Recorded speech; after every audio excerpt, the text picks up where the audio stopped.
చందమామ కథలకు స్వాగతం. ఈనాటి మన కథ దినదినగండం. అనగనగా రణార్ణవుడు అనే ఒక రాజు ఉండేవాడు. ఆయన బహు దుర్మార్గుడు, పైగా కోపిష్టి. ఎవరి మీదైనా ఆయనకు దయ తప్పిందంటే మారుమాట లేకుండా మరణశిక్ష విధించేవాడు. ఈ విధంగా నిరపరాధులు ఎంతోమంది ఆయన చేతిలో చనిపోతూ వచ్చారు. రణార్ణవుని ఆస్థానంలో సమయజ్ఞుడనే జ్యోతిష్కుడు ఒక ఆయన ఉన్నాడు.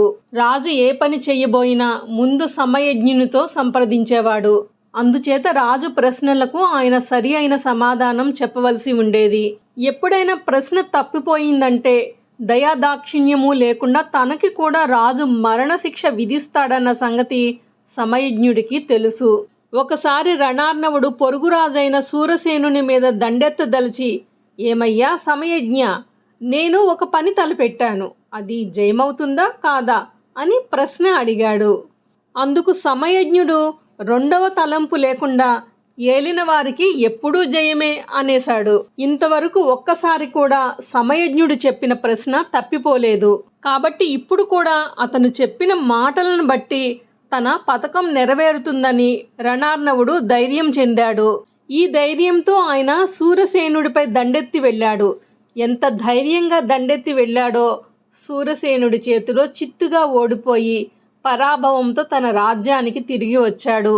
సమయజ్ఞుడిని అడిగిన ప్రశ్న తప్పిపోయినందుకు, ఈ విధంగా తనకు తీరని పరాభవం జరిగినందుకు రాజు ఉగ్రుడై సమయజ్ఞుడి భరతం పట్టాలని నిశ్చయించుకున్నాడు. రాత్రికి రాత్రి జ్యోతిష్కుడిని రమ్మని కబురు పంపించాడు. పరిచారకులు పోయి సమయజ్ఞుడిని పిలవగానే అతను జరగబోయేదంతా చిటికలో గ్రహించేశాడు.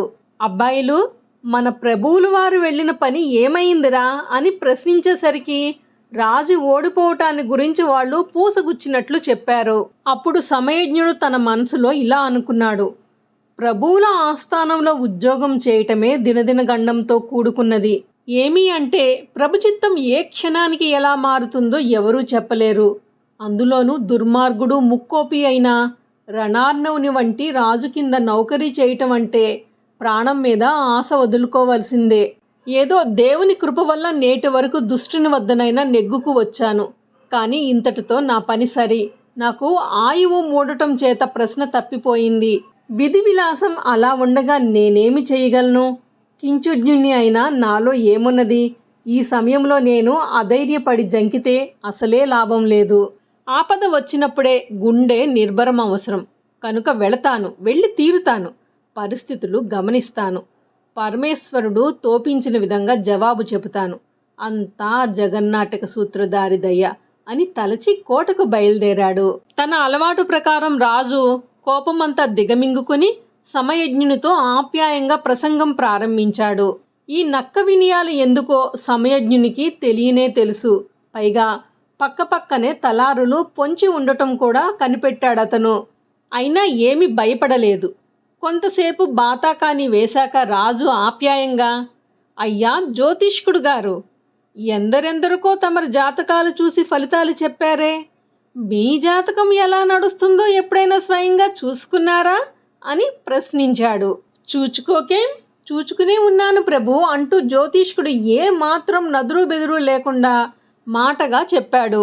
అయితే మీ ఆయుర్దాయం ఎంతండి అని మళ్ళీ అడిగాడు రాజు.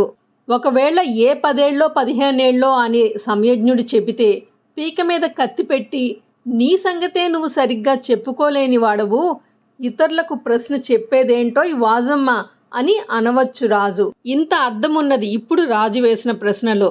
అంత మాత్రానికే లొంగిపోతాడా బుద్ధి కుశలత గల సమయజ్ఞుడు? ఒక్క 5 నిమిషాలు తీవ్రంగా ఆలోచించినట్లు నటించి, రాజా, జ్యోతిష్ శాస్త్రానికి పార్వతీదేవి శాపం ఉన్నదండి. కనుక జ్యోతిష్కులు చెప్పినవన్నీ జరుగుతాయి అనటానికి వీలు లేదు. అందులోనూ స్వంత విషయంలో అసలే వీలు కాదు. అయినా నా ఆయుర్దాయం విషయంలో మాత్రం ఒక విచిత్రమైన రహస్యం ఉన్నది. ఈ రహస్యం నేను నా భార్యకైనా వెల్లడి చేసి ఉండలేదు. కానీ ఏలినవారు అంతగా నా క్షేమం కోరి అడుగుతున్నప్పుడు ఇక దాచటం భావ్యం కాదు. అది ఏమిటి అంటే, నేను మరణించిన 10 గడియలలో ఆ దేశపు ప్రభువులకు ప్రాణాపాయం కలుగుతుందని జాతకంలో రాసి ఉన్నది అని తెలివిగా సమాధానం చెప్పాడు. ఈ మాట వినగానే రణార్ణవుడికి ప్రాణభయం పట్టుకుంది. వెంటనే తలార్లను పొమ్మని సైగ చేశాడు.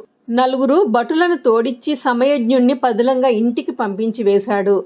నాటి నుంచి సమయజ్ఞుడికి చీమైనా కుట్టకుండా కాపాడుతూ తన పంచ ప్రాణాలలోనూ అతన్ని ఒక ప్రాణంగా చూసుకుంటూ ఉండసాగాడు.